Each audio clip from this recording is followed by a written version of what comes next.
Olá, muito boa noite! E aí, já está pronta para a continuação da história aqui do capítulo 6 sobre os povo lento e o Antônios ali da Ilha dos Escultores? Dos templos romanos ali nessa ilha, que lugar legal, né? E eu gostaria de visitar, aproveitar esse calor numa ilha. Enfim, esse calor de verão que está chegando.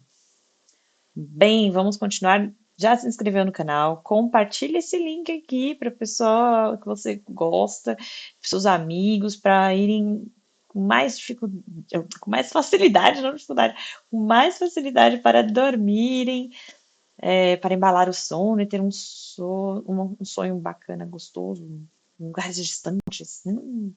Bem, enfim, vamos que vamos.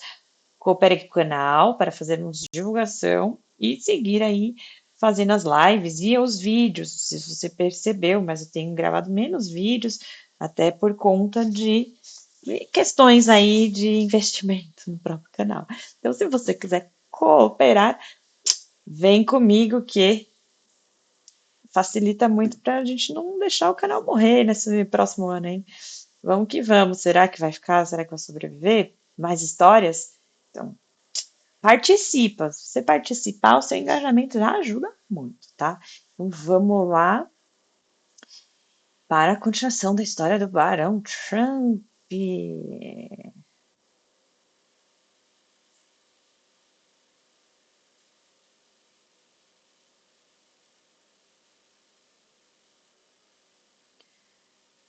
Ainda agarrada à sua mão, forcei-o gentilmente a sentar-se num banco rochoso, sobre o qual o oceano havia tecido uma cobertura veludada de ervas marinhas e algas. Antônios, gritei, que a paz esteja contigo. Esqueça o seu sofrimento, seja como era antes. Meu toque pode lhe dar descanso, mesmo que por um breve instante. Ele apertou minha mão, um suspiro profundo elevou seu peito. Foi o último suspiro do demônio que o oprimia. Agora ele estava em repouso. Para mim, sua fala foi rápida, mas não mais do que era de muitos pensadores rápidos com quem conversei. O que você quer? Ele disse, em uma voz baixa, mas estranhamente doce e suave. Desdobrei para ele o propósito da minha vinda. Voltei a descoberta do jornal romano e a minha partida de casa. Tudo, contei-lhe tudo. Como eu tinha entrado na casa dos lentos, como eu os tinha confundido com mármore, assim como o resto das figuras da ilha. Como eu ansiava porque o mistério fosse esclarecido. Durante todo o dia, Antônio e eu ficamos sentados à beira-mar em uma conversa muito agradável. Somente uma vez, ao meio-dia, ele estabeleceu um breve limite para sua história enquanto entrávamos em sua caverna para comer e beber. Com o coração palpitante, ouvi sua história sobre o desembarque dos 7 escultores na ilha. Sua primeira tarefa fora erguer o glorioso templo com sua longa escadaria de mármore que descia até o mar. Então eles, e mais tarde seus filhos e netos, se puseram a trabalhar para povoar esta bela ilha com quase inúmeras figuras de mais rara graça e acabamento. Nas florestas, nas margens do rio, através do vale, nas encostas, descendo pelos terraços até a beira da água, erguiam-se estátuas impecáveis em beleza e profusão maravilhosas. Aqui e ali, em todos os lugares, formas de graça incomparável brilhavam brancas como a neve em meio aos caramanchões frondosos ou a vegetação rasteira e emaranhada. Um ardor misterioso ardia nos corações desses artistas exilados. Parecia que a deles era uma espécie de esperança selvagem de criar naquela ilha distante outra Roma. Uma criança, a filha mais bela e mais branca em sua magnificência de mármore do que a mãe gloriosa que se sentava em suas 7 colinas. Muitas e muitas vezes, sim. 3 vezes 70. A miserável Paula surgiu dos blocos extraídos, sempre bela, e cada vez mais bela, ora curvada em terrível tristeza, ora envergonhando os céus com a beleza fascinante de seu rosto voltado para cima, suplicante, doce e lamentável. Aqui e ali também estava o grande César, que nunca será esquecido por sua clemência divina ao salvar os escultores de uma morte terrível. Quando o segundo século do exílio amanheceu, no pequeno reino romano, muito distante sobre os céus do sul, no exato momento em que a colônia estava se fortalecendo e se tornando vigorosa, uma estranha e misteriosa coisa aconteceu aos moradores da ilha, lar de doce contentamento. Não nasceram mais crianças do sexo masculino. Os 7 escultores, agora curvados pela idade e com rostos encovados pelos afiados formões do remorso, foram um após o outro para o reino sombrio da morte. Seus filhos também atingiram a maturidade e cresceram felizes na posse daquele talento glorioso que povoara a ilha com formas tão incomparáveis de beleza. Mas agora a raça havia chegado ao fim de seu longo reinado no mundo da arte. Década após década se passou e ainda assim não surgiu uma única criança do sexo masculino para alegrar o lar de um escultor. Uma espécie de desespero tomou conta da colônia. Os escultores mais velhos largaram seus formões em total desespero, até os mais jovens trabalhavam cada vez menos. Ainda assim, não pareceu nenhum garoto para despertar as velhas canções e risadas daquela outrora alegre ilha natal. Os dedos habilidosos na arte endureceram com a idade. Corações cheios de inspiração gloriosa tornaram-se opacos e sem ânimo. Um a um, todos seguiram o caminho que pés mortais devem trilhar. Uma mudança terrível e maravilhosa ocorreu entre as pessoas. Sobrecarregados por essa tristeza pesada, cercados dia e noite por essas formas de mármore mudas e imóveis que, embora silenciosas como o próprio torrão, gritavam incessantemente: "Deem-nos mais companheiros nessas solidões!" Essas pessoas infelizes quase se transformaram no próprio mármore. Eles se tornaram, de fato, irmãos e irmãs dos moradores de mármore da ilha. Finalmente o fim chegou. O último escultor foi colocado no esquife esculpido do grande templo branco à beira-mar. Um silêncio tão longo, tão profundo, tão terrível caiu sobre o povo que quase parecia que suas palavras haviam se perdido para sempre. Dentro das grutas escuras da vegetação rasteira, eles rastejaram para se esconder da luz do dia.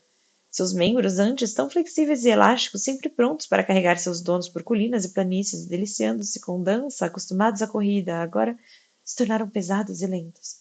Eles pareciam prestes a se transformar em pedra e se juntar à companhia silenciosa ao redor deles. Na verdade, tal destino era iminente quando o acontecimento de um evento alegre o evitou.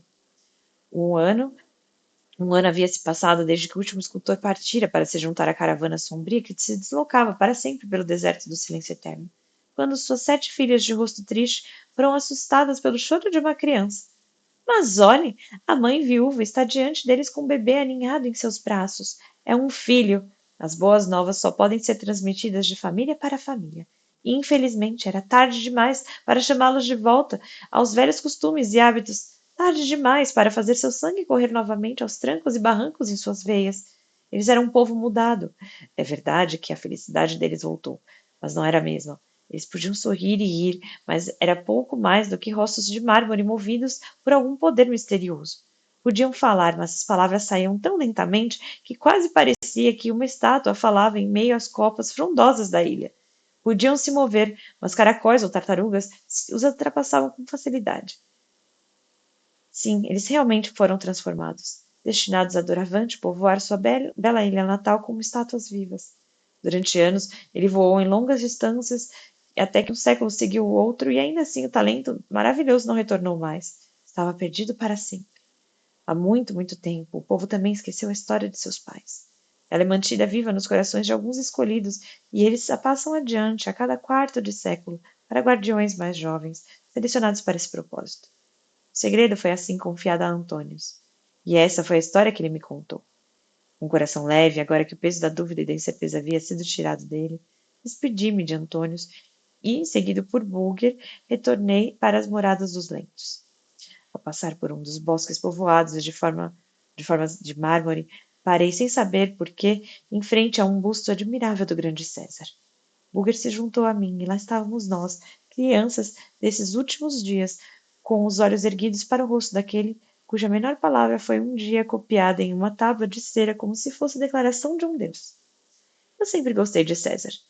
Nós nos parecíamos em muitos aspectos. Éramos homens de ação. Agora eu sentia pena dele, por ele ser forçado a viver mesmo na forma de mármore entre pessoas tão tediosas e nativas como os lentos. Eu disse isso a ele. E, no entanto, Júlio, disse eu, chamado pelos homens de grande César, que sorte é que você não esteja vivo agora, pois ficaria muito envergonhado ao encontrar todo mundo lendo minhas aventuras enquanto o livro que você escreveu sobre a Galha jaz mofado e coberto de poeira nas prateleiras das bibliotecas. No dia seguinte, ao passar por ali novamente e olhar para o rosto do grande César, notei que um sorriso havia acabado de surgir no canto direito de sua boca. Ele havia se tornado tão impassível durante sua longa permanência entre os lentos que começaram a se divertir com o comentário que eu fizera no dia anterior. Pensamentos sobre o lar surgiram em minha mente. O fato é que, logo após minha entrevista com Antônios em sua caverna à beira-mar, Booker começou a demonstrar sinais inconfundíveis de saudades de casa. Então enviei-o com um bilhete ao oficial do meu navio para que iniciasse imediatamente os preparativos para a viagem de volta. Bulger apressou-se em executar a encomenda. Foi até o pé da escadaria de mármore e então, com latidos altos, atraiu a atenção do oficial que eu havia deixado no comando. Ele me enviou um barco para a terra e Bulger o recebeu com minha carta na boca. Para dizer a verdade, eu teria ficado de bom grado mais uma semana ou mais entre os lentos, mas era evidente que eles estavam ficando inquietos com a minha presença. Nas bochechas de muitos deles havia todos os sinais da cor avermelhada da flor do pêssego desaparecido. Dia após dia, eles se tornavam mais e mais parecidos com seus irmãos de mármore. Meus movimentos rápidos cansaram tanto os olhos deles que, depois de algumas horas no meio deles, me vi cercado por um grupo de pessoas dormindo profundamente. Nem ousei falar, pois não importava quanto eu suavizasse minha voz ou quão lentamente eu pronunciasse as palavras. Elas soavam nos ouvidos delicados dos que se movimentavam lentamente, com os sinais de sofrimento gradualmente passavam por seus rostos. Minha resolução, então, foi rapidamente tomada. A passo de caracol, passei de grupo em grupo, de caramanchão para caramanchão, de bosque em bosque, dizendo em tom suave o comedido adeus. Então dirigi meus passos em direção ao templo branco à beira-mar, pois sabia que a tripulação do meu barco estava me esperando ao pé da escadaria de mármore. Ao passar em frente à estátua do grande César, virei-me para acenar um último adeus. O que eu vi, você acha? Ora, aquele mesmo sorriso que havia começado no canto direito da boca dele, alguns dias atrás, passou para o outro lado do rosto. Estava bem no canto esquerdo da boca. Do lado direito, de onde ele tinha vindo, tudo era tão severo e calmo como quando ele estava entronizado em Roma e governava o mundo. Várias horas depois, enquanto estávamos ocupados ajustando as velas do meu bom navio, chegou aos meus ouvidos em um tom suave e ecoante a palavra tarifa. Os lentos começaram a se despedir. Os ventos sopravam a favor, as velas estavam cheias. À medida que o sol se punha, derramando uma torrente de luz dourada sobre a bela escadaria de mármore, o grande templo branco e as muitas estátuas nevadas que brilhavam intensamente e belas em meia folhagem escura das árvores e vinhas nos terraços daquela ilha misteriosa, joguei-me no convés, com a intenção de manter meus olhos fixos naquela cena encantadora o máximo de tempo possível. O meu bom navio partiu no mais profundo silêncio, pois eu havia dado ordens para que ninguém falasse acima de um sussurro. Agora, a Ilha dos Escultores havia desaparecido até se tornar um mero ponto no horizonte, e agora nas sombras da noite ela foi engolida e perdida para sempre. Meu coração ficou pesado. Bulger aninhou a cabeça no meu colo, com seus olhos amorosos fixos em mim. O sono venceu nós dois. O céu estava estrelado quando acordamos, e o vento fresco da noite me refrescou. Levantei-me de um salto com a intenção de descer. Naquele instante, surgiu flutuando na brisa da noite, como um eco de montanha quase extinto, um som suave e misterioso. Meu ouvido captou. Foi. Bem, os lentos terminaram de se despedir.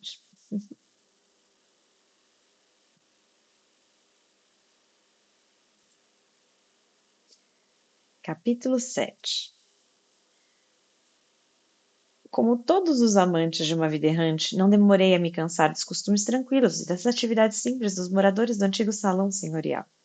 Às vezes eu me sentia como um intruso quando me pegava sentado com os olhos fixos nas páginas de algum volume velho e mofado de estranhas aventuras em terras distantes, enquanto o velho barão, a graciosa baronesa e minha querida mãe e vários primos da propriedade vizinha se entregavam aos doces prazeres da lareira, banqueteando-se com um bolo de mel, bebendo vinho quente temperado, jogando damas, dominó ou cartas, às vezes conversando da maneira mais animada das coisas triviais da vida cotidiana, ora explodindo em gargalhadas estrondosas por alguma vitória inesperada conquistada nas cartas ou em algum jogo ao pé da lareira.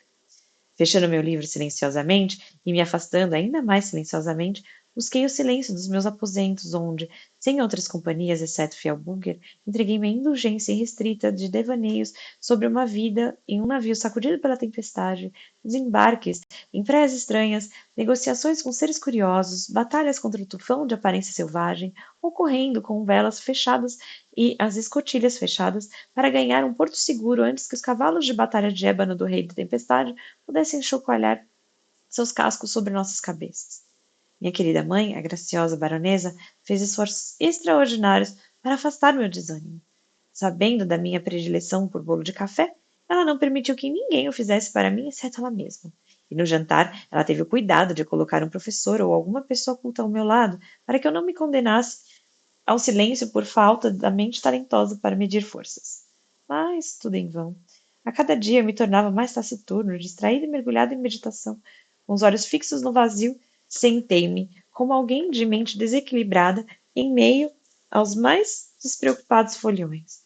Em vão, a companhia me implorava para relatar aventuras passadas, para lhes contar histórias já contadas 3 vezes. Limitei-me a balançar a cabeça com um sorriso triste e a escapar com sucesso de cenas que me eram dolorosas. Bulger sentiu que seu pequeno mestre estava sofrendo e insistiu com um gemido lamentoso para que eu lhe contasse a causa da minha dor. Sua alegria foi selvagem e turbulenta quando ele viu meu criado entrar em meus aposentos carregando um baú de viagem vazio sobre os ombros. Para dizer a verdade, a vida no salão nobre não agradava nem um pouco a Bulger mais do que a mim. Os cães da casa os incomodavam com suas atenções. Ele costumava se retirar do refeitório com uma expressão de total desgosto no rosto. Quando um dos gatos da família, no espírito muito amigável, aproximou-se e provou um pouco do seu jantar. Todas as carícias vindas de outras mãos que não as minhas eram desagradáveis para ele. Embora por minha causa, ele permitisse que a graciosa baronesa acariciasse suas orelhas de seda. Qualquer familiaridade por parte do barão mais velho era firmemente, mas respeitosamente recusada. No momento em que vi meus baús espalhados aqui e ali em meus aposentos, meu ânimo se elevou. Tornei-me um ser diferente. A cor retornou às minhas bochechas, o brilho aos meus olhos, o timbre antigo à minha voz. De lábio em lábio a palavra foi passada. O pequeno barão está se preparando para outra jornada. Desde o amanhecer até as sombras cada vez mais profundas do crepúsculo, ocupei-me supervisionando as embalagens nas minhas caixas. Era um trabalho feito com amor. Nunca nasci para uma vida tranquila sob os azulejos manchados pelo tempo dos salões paternos. Meu coração estava cheio de um sangue mais vermelho e quente do que os dos mortais comuns. Meu cérebro nunca dormia. Noite e dia, formas sombrias de homens e coisas estranhas e curiosas passavam diante de mim em fileiras intermináveis.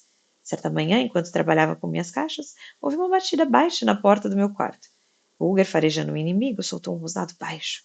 Abri a porta e era o velho barão. Honrado pai, gritei alegremente, haja como se eu fosse o mestre aqui. Fique triste, fique alegre, sente-se, fique de pé, beba, coma ou jejue. Pequeno barão, começou meu pai com voz solene, suplico-te que pare de brincar. Quando tiveres ouvido o motivo da minha visita, a tristeza afugentará qualquer vestígio de alegria do teu coração leve. Fala, barão. Você é um filho obediente e amoroso? Perguntou meu pai, fixando em mim seus olhos escuros e tristes. Eu sou. Está bem, respondeu ele. Então pare com essa preparação para abandonar seus pais na hora da desgraça. Ponha fim a toda essa confusão indecorosa e ao seu anseio de sair de debaixo do teto paterno. O rosto nublado, os olhos trêmulos e cheios de lágrimas do velho barão me chocaram. Eu podia sentir o sangue abandonado em minhas bochechas, onde até então florescera como um brilho de uma fruta madura. Mas eu me contive. Fazendo sinal para que o barão se sentasse, disse com uma voz calma, trêmula, apesar de mim. Nobre pai, a ordem é tua, a minha é obedecer. Fala, peço-te, e fala também claramente, se necessário, com aspereza. Revela os teus pensamentos mais secretos, o que te aflige. O que faz com que essas sombras escuras pousem nessa fronte calma e lisa? Bem, eu vou parar aqui e a gente retoma na próxima leitura, na continuação dessa leitura, para saber o que é que o velho barão quer aí do pequeno barão Trump. O que será que está acontecendo? Então, boa noite, descanse e até já já.